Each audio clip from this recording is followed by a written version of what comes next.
सुप्रभात बच्चों। आज मैं इस वीडियो में कबीरदास द्वारा रचित साखी के अंतर्गत जो चौथा दोहा है उस पर अपने विचार व्यक्त करने जा रहा हूँ। चौथा दोहा इस प्रकार है। सुखिया सब संसार है खावे और सोए, दुखिया दास कबीर है जागे और रोए।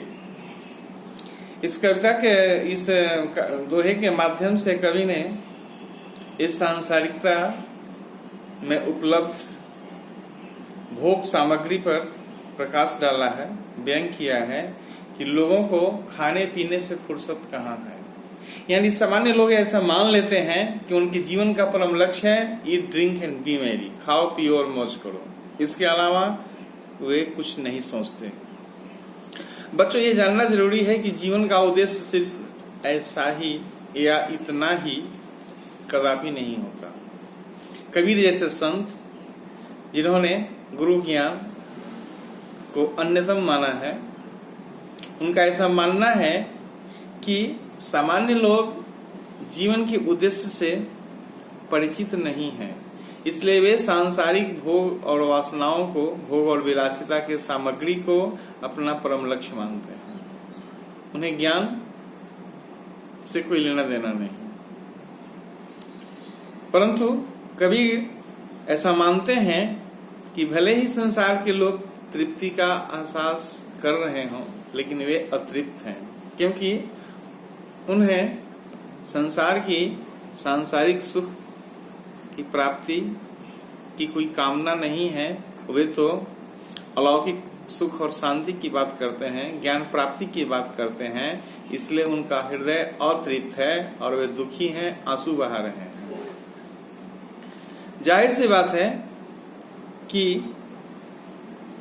प्रेम और करुणा का वास मानवीय हृदय में होता है और यह तभी संभव है जब इंसान अपने अहम का परित्याग कर ईश्वर की प्राप्ति में प्रभु के चरणों में अपने को समर्पित कर दे। निसंदेह सदुकड़ी भाषा का प्रयोग किया गया है और कवि ने विषय वासनाओं के प्रति लोगों की जो जिज्ञासा है उसको महत्वहीन माना है। अगला दोहा है बच्चों। बिरह भुअंगम तन बसै, मंत्र न लागे कोई, राम वियोगी ना जिए जीवे तो बहरा होई। जैसा कि हम सभी जानते हैं कि बिरह की जो व्यथा है वह सर्प के विष से भी ज्यादा घातक है। सामान्य तौर पर हम ऐसा देखते हैं कि जब इंसान को सर्प काट लेता है तो वह दर्द से बेचैन रहता है, व्याकुल रहता है, व्यथित रहता है। ठीक उसी कड़ी में यह महसूस करने वाली बात है कि हृदय में यदि किसी तरह की व्यथा हो तो उसको शब्दों में बयान नहीं किया जाता। जिस इंसान के पास ऐसी व्यथा होती है उसका एहसास उससे ही होता है। महादेवी वर्मा ने भी माना है कि दुख का एहसास, दुख की अनुभूति उसी को होती है जो या तो खुद उससे ग्रसित हो या फिर वैसे व्यक्ति के पास उसकी सेवा में तत्पर हो, तभी वह बखूबी महसूस कर सकता है कि वाकई उस इंसान के पास कितना दुख है। यहाँ सर्प और विष का उदाहरण देते हुए राम वियोग की व्यथा, राम यानी ईश्वर, यह राम प्रतीक है ईश्वर का। कवि बताना चाहते हैं कि विरह सर्प की भांति है, यानी प्रभु का साक्षात्कार न होना वैराग्य का मूल है। विरह व्यथा का वही कारण है। यदि इंसान के हृदय में ऐसी व्यथा हो तो उस पर कोई मंत्र यानी कोई झाड़ फूक का कोई प्रभाव नहीं पड़ता। उसका दर्द, उसकी व्यथा, उसकी तकलीफ, उसकी मनोकामना तभी पूरी हो सकती है जब प्रभु के साक्षात्कार हों। निसंदेह इस दोहे के माध्यम से कबीरदास ने ईश्वर के प्रति भक्ति भावना को व्यंजित किया है और उन्होंने एक तरह से संदेश दिया है मानव जाति को कि हमें वैराग्य से मुक्ति के लिए प्रभु की उपासना करनी ही चाहिए। बच्चों, इसके बाद जो अगला दोहा है उसकी तरफ चलते हैं। निंदक नेरा राखिए आंगन कुटी बधाई, बिन साबन पानी बिना निर्मल करे सुभाई। कबीरदास का ऐसा मानना है कि निंदक की उपेक्षा न करके उसे आदर सहित अपने आंगन में कुटी बनाकर अपने निकट स्थान देना चाहिए। सामान्य तौर पर ऐसा देखा जाता है कि समाज में यदि किसी ने हमारी एक निंदा की तो हम उसकी 10 निंदा कर देते हैं।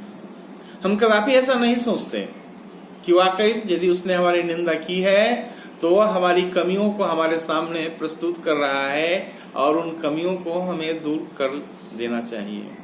ऐसी सोच नहीं होती हमारी। दरअसल ऐसी सोच इसलिए नहीं होती क्योंकि हमारा हृदय शांत नहीं होता। हम अव्यवस्थित होते हैं, कहीं न कहीं हृदय से चंचल होते हैं। यदि कोई व्यक्ति अपने व्यंग्यवाणों से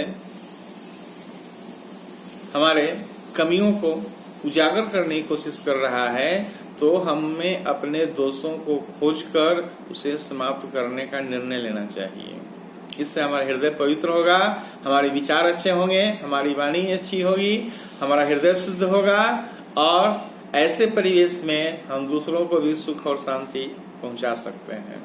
इस संदर्भ में कवि ने उदाहरण दिया है कि ये बात ठीक उसी तरह है जैसे वस्त्र को साफ करने के लिए साबुन और पानी की आवश्यकता होती है।